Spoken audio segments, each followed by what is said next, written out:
Bhagavad Gita, Chapter 7, Gyan Vigyan Yog, Verse 16-17.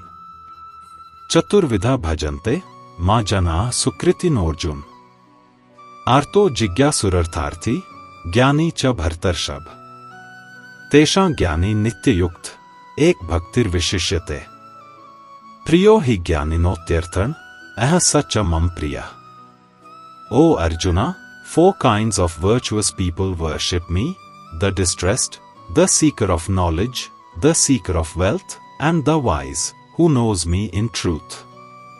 Among all these devotees, the wise one is the best.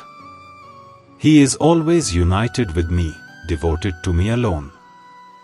He is very dear to me, and I am very dear to him. Here, Sri Krishna speaks with deep compassion and understanding. He says that not everyone comes to him for the same reason, but he welcomes all with equal love.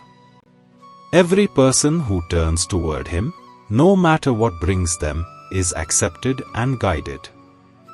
Sri Krishna describes 4 types of devotees who come to him. The first are the distressed, those who are in pain, facing loss, illness, or heartbreak. When suffering becomes too heavy, they cry out from the heart, "God, please help me." Sri Krishna says even this cry is sacred, because pain that turns a person toward God becomes a doorway to grace. The second are the seekers of wealth or gain, people who pray for success, stability, or relief from worldly problems.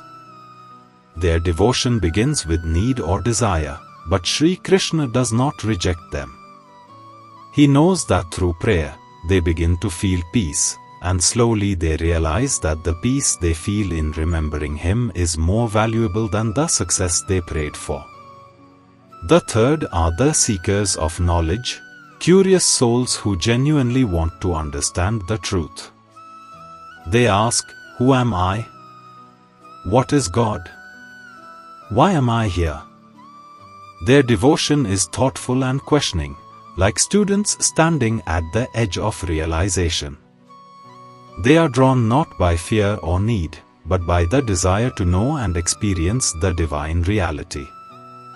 The fourth are the wise ones, those who have already realized that God is the source and essence of everything.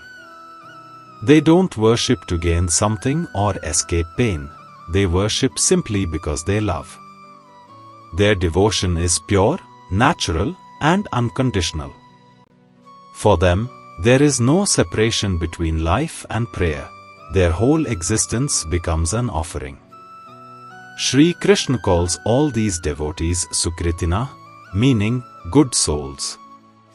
He doesn't look at their motives, only at their direction, that they are turning toward him. He says that even if you come to God out of fear or desire, it is still beginning. Once the soul starts walking toward him, he takes it by the hand and gently guides it from desire to devotion, from asking to understanding, from seeking to surrender. Then Sri Krishna reveals who among these devotees is closest to his heart: the wise devotee, the Jnani. The Jnani is not driven by need, fear, or curiosity. He doesn't ask for blessings, wealth, or answers. He prays because his heart is full of love. Sri Krishna says, "The Jnani is always united with me, constantly connected. Even while living in the world, working, or speaking, he remains inwardly anchored in God. His mind may be active, but his heart is steady in divine awareness." This is Eka Bhakti, single-minded devotion, where the heart belongs only to God, without distraction. It's like someone who loves the ocean, not for its pearls or waves, but simply because it is the ocean. In the same way, the wise devotee loves Sri Krishna not for what he gives, but for who he is, the eternal truth itself. And then Sri Krishna says something deeply personal and beautiful: "He is very dear to me, and I am very dear to him." At this point, devotion transforms into oneness. It's no longer a relationship of a seeker asking from God. It becomes union where the lines between I and you dissolve into we.